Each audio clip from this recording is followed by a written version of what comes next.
आज के इस लेक्चर में हम बुलिश हरामी कैंडलस्टिक पैटर्न को डिटेल में समझेंगे।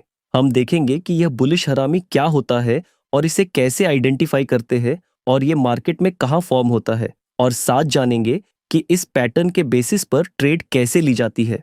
बुलिश हरामी पैटर्न दो कैंडलस्टिक से मिलकर बनता है, इसीलिए इसे टू लाइन कैंडलस्टिक पैटर्न कहा जाता है। इस पैटर्न में पहली कैंडल एक स्ट्रॉन्ग बेयरिश कैंडल होती है, जबकि दूसरी कैंडल एक स्मॉल बुलिश कैंडल होती है, जो यूजुअली पिछली बियरिश कैंडल की बॉडी के अंदर फॉर्म होती है। यह एक बुलिश रिवर्सल पैटर्न है जो जनरली मार्केट के डाउन ट्रेंड के बाद फॉर्म होता है। यह इंडिकेट करता है कि मार्केट का बेयरिश मोमेंटम वीक हो रहा है और प्राइस पॉसिबल अप ट्रेंड की तरफ शिफ्ट हो सकता है। इस पैटर्न का नाम दो शब्दों से मिलकर बना है, बुलिश और हरामी। जैसा कि हम सब जानते हैं, बुलिश का मतलब होता है मार्केट का ऊपर की तरफ मूव करना, यानी तेजी, जबकि हरामी जापानीज लैंग्वेज का वर्ड है जिसका मतलब होता है प्रेग्नेंट वुमन। इस पैटर्न को हरामी इसलिए कहा जाता है क्योंकि इसकी शेप एक प्रेग्नेंट वुमन से मिलती जुलती नजर आती है। इसमें जो पहली बड़ी कैंडलस्टिक होती है उसे मदर कैंडल कहा जाता है, जबकि उसके अंदर बनने वाली छोटी कैंडलस्टिक को बेबी कैंडल कहा जाता है। अब अगर इस पैटर्न की फॉर्मेशन की बात करें तो बुलिश हरामी पैटर्न की दूसरी कैंडलस्टिक पहली कैंडलस्टिक के मुकाबले में वाज़ेह तौर पर छोटी होनी चाहिए।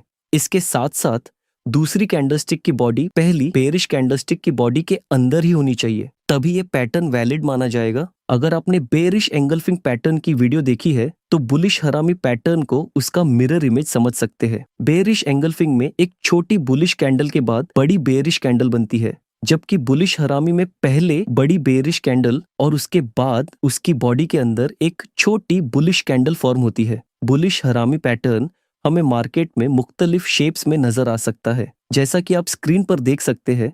पहली वेरिएशन में एक बड़ी बेयरिश कैंडलस्टिक के बाद एक छोटी बुलिश कैंडलस्टिक बनी हुई है। इसमें दूसरी कैंडलस्टिक की बॉडी भी और विक्स भी पहली कैंडलस्टिक के अंदर है। यह बुलिश हरामी का परफेक्ट और टेक्स्ट बुक स्ट्रक्चर माना जाता है।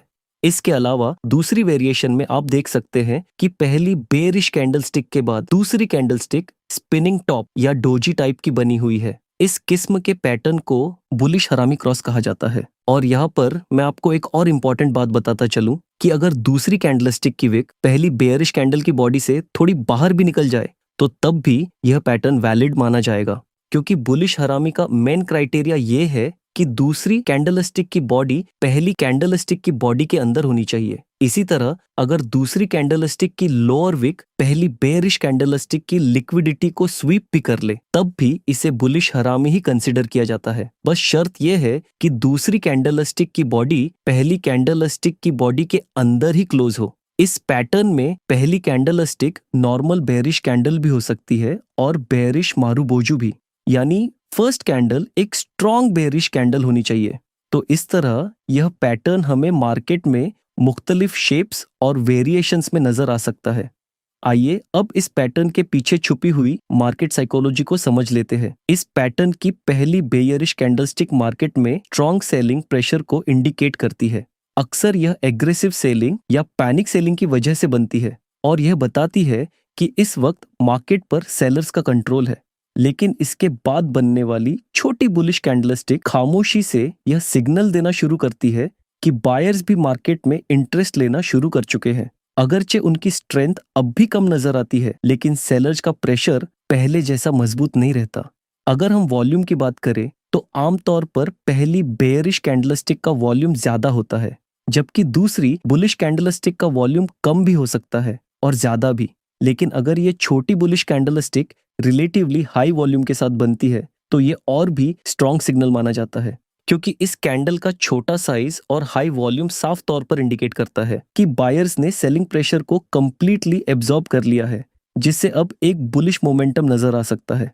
मैं आपको यहाँ एक और इम्पॉर्टेंट बात बताता चलूं, बुलिश हरामी पैटर्न को हमेशा राइट कॉन्टेक्स्ट में ही ट्रेड करना चाहिए।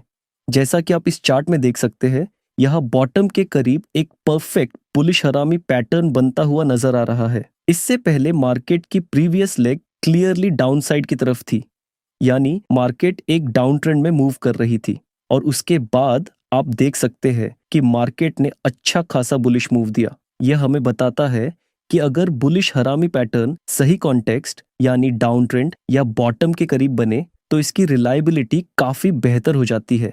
इसके अलावा बुलिश हरामी पैटर्न को सिर्फ रिवर्सल पैटर्न ही नहीं बल्कि एक बेहतरीन कंफर्मेशन टूल के तौर पर भी यूज किया जा सकता है। जैसा कि आप इस चार्ट में देख सकते हैं, प्राइस ने पहले बॉटम बनाया और उसके बाद ऊपर की तरफ मूव करते हुए वेव 1 कंप्लीट की। जैसा कि एलियट वेव थ्योरी के मुताबिक वेव 1 के बाद प्राइस रिट्रेसमेंट के लिए नीचे आती है और वेव 2 फॉर्म करती है। आमतौर पर वेव 2 की रिट्रेसमेंट पॉइंट 618 से 0.786 फिबोनाची रिट्रेसमेंट लेवल्स के दरमियान होती है, जिन्हें गोल्डन फिबोनाची रिट्रेसमेंट जोन भी कहा जाता है। अब इस चार्ट में भी बुलिश हरामी पैटर्न इसी गोल्डन फिबोनाची रिट्रेसमेंट जोन के अंदर फॉर्म हुआ है, इसलिए यह डेफिनेटली वर्क करेगा। इसके बाद आप देख सकते हैं कि इसी एरिया से प्राइस ने दोबारा बुलिश मोमेंटम हासिल किया और वेव 3 की तरफ स्ट्रॉन्ग मूव दिया। यह एक इम्पॉर्टेंट बात समझना जरूरी है कि कैंडलस्टिक पैटर्न्स हमें सिर्फ मार्केट की डायरेक्शन नहीं बताते, बल्कि हमें एक high probability entry area identify करने में मदद देते हैं। इसलिए इस जैसे पैटर्न को रॉन्ग कॉन्टेक्स्ट में कभी भी ट्रेड नहीं करना चाहिए। जैसा कि आप इस चार्ट में देख सकते हैं, यहाँ भी एक बिल्कुल टेक्स्ट बुक बुलिश हरामी पैटर्न बना हुआ है। शेप के लिहाज से इस पैटर्न में कोई कमी नहीं, लेकिन इसका कॉन्टेक्स्ट रॉन्ग है क्योंकि ये ऑलरेडी एक अपसाइड मूव के बाद फॉर्म हुआ है और इस पैटर्न में इवन स्ट्रॉन्ग बेरिश कैंडल के हाई का ब्रेकआउट भी हुआ है। फिर भी अगर इसमें ट्रेड लिया जाता तो स्टॉप लॉस हिट हो जाता। इसलिए हमेशा याद रखें, शेप से ज्यादा कॉन्टेक्स्ट इंपॉर्टेंट होता है। अगर हम बात करें कि ये पैटर्न किन जोन्स में ज्यादा इफेक्टिवली वर्क करता है, तो ये सपोर्ट जोन्स और प्राइस रिवर्सल एरियाज में स्ट्रॉन्ग सिग्नल दे सकता है। इसके अलावा ट्रेंड लाइन और डायनामिक सपोर्ट लेवल्स पर भी ये काफी अच्छा परफॉर्म करता है। ये pattern resistance, break and retest areas में भी यूजफुल होता है, जहां मार्केट ब्रेकआउट के बाद कंफर्मेशन देती है। इसके साथ साथ डिफरेंट मूविंग एवरेजेस जैसे 50 एंड 100 मूविंग एवरेज के रिएक्शन जोन्स और इंस्टीट्यूशनल लेवल एरियाज पर भी यह पैटर्न काफी अच्छा परफॉर्म कर सकता है और प्रीवियस लो लिक्विडिटी एरियाज में भी इसका रिएक्शन स्ट्रॉन्ग देखने को मिल सकता है। और अगर ये pattern strong down trend ending या मार्केट स्ट्रक्चर शिफ्ट के बाद फॉर्म हो तो रिवर्सल के चांसेस कंपैरेटिवली ज्यादा स्ट्रॉन्ग हो सकते हैं। आप इस पैटर्न को डिफरेंट फाइनेंशियल मार्केट्स में यूज कर सकते हैं, चाहे वो स्टॉक्स हो, फॉरेक्स हो, क्रिप्टो हो या कमोडिटीज, क्योंकि ये पैटर्न हर लिक्विड मार्केट में काम करता है। इस पैटर्न को डिफरेंट ट्रेडिंग टाइम फ्रेम्स पर यूज किया जाता है। यह आप पर डिपेंड करता है कि आप इसे किस टाइम फ्रेम पर या कैसे ट्रेड करते हैं। अगर आप इंट्राडे ट्रेडिंग करते हैं तो इसे 5 मिनट, 15 मिनट और 30 मिनट चार्ट्स पर ऑब्जर्व कर सकते हैं। अगर आप स्विंग ट्रेडिंग करते हैं तो 1 आवर और 4 आवर टाइम फ्रेम्स पर इसे यूज कर सकते हैं। और अगर आप पोजिशनल ट्रेडिंग करते हैं तो इसे डेली और वीकली चार्ट्स पर ऑब्जर्व कर सकते हैं। तो चलिए अब हम बात करते हैं कि इस पैटर्न के साथ ट्रेड कैसे करें। जब भी यह पैटर्न डाउन ट्रेड के बाद फॉर्म होता है तो हमें फौरन ट्रेड नहीं लेनी चाहिए, बल्कि कंफर्मेशन कैंडल का वेट करना चाहिए।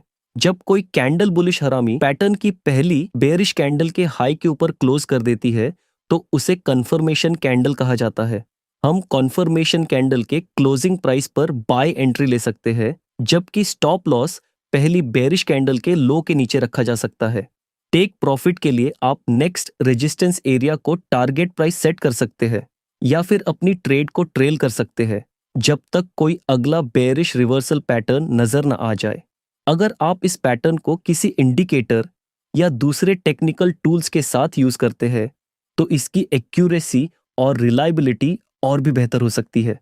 मैं आपको एक और इम्पॉर्टेंट बात बताता चलूं, हमेशा स्टॉप लॉस के साथ ही ट्रेड करें और हर ट्रेड में अपना रिस्क 1.5% से 2% के बीच रखें। मतलब अगर आपके पास कैपिटल $1000 है तो एक ट्रेड में आपका मैक्सिमम रिस्क $15 से $20 के बीच ही होना चाहिए। आइए अब हम इस पैटर्न को रियल चार्ट पर देख लेते हैं और समझते हैं कि इसे रियल मार्केट में कैसे ट्रेड किया जाता है। जैसा कि आप इस चार्ट में देख सकते हैं, यह बॉटम के करीब एक बुलिश हरामी पैटर्न बनता नजर आ रहा है। यह आप देख सकते हैं कि पहले का ट्रेंड एक क्लियर डाउन ट्रेंड था और इस पैटर्न की फॉर्मेशन के बाद हम कंफर्मेशन कैंडल की क्लोजिंग प्राइस पर बाय एंट्री ले सकते हैं, जबकि स्टॉप लॉस इस पैटर्न की पहली बेरिश कैंडल के लो के नीचे रखेंगे और टारगेट के लिए हम नेक्स्ट रेजिस्टेंस एरिया को टारगेट प्राइस सेट कर सकते हैं या अपनी पोजीशन को ऊपर के लेवल्स तक ट्रेल कर सकते हैं। अगर हम इसकी फॉर्मेशन रेट की बात करें तो यह कॉमन कैटेगरी में आता है, मतलब ये चार्ट्स पर रेगुलरली बन जाता है और टाइम टू टाइम अपीयर होता रहता है। और जहां तक इसकी रिलायबिलिटी की बात है तो ये पैटर्न अगर सही कॉन्टेक्स्ट में देखकर ट्रेड किया जाए तो इस पैटर्न की एक्यूरेसी 60 से 65% तक हो सकती है। दोस्तों, बस आज के लिए इतना ही। मिलते हैं नेक्स्ट वीडियो में एक और पावरफुल पैटर्न के साथ। वीडियो पसंद आई हो तो लाइक करें, शेयर करें और ऐसे ही ट्रेडिंग कंटेंट के लिए चैनल को सब्सक्राइब जरूर करें।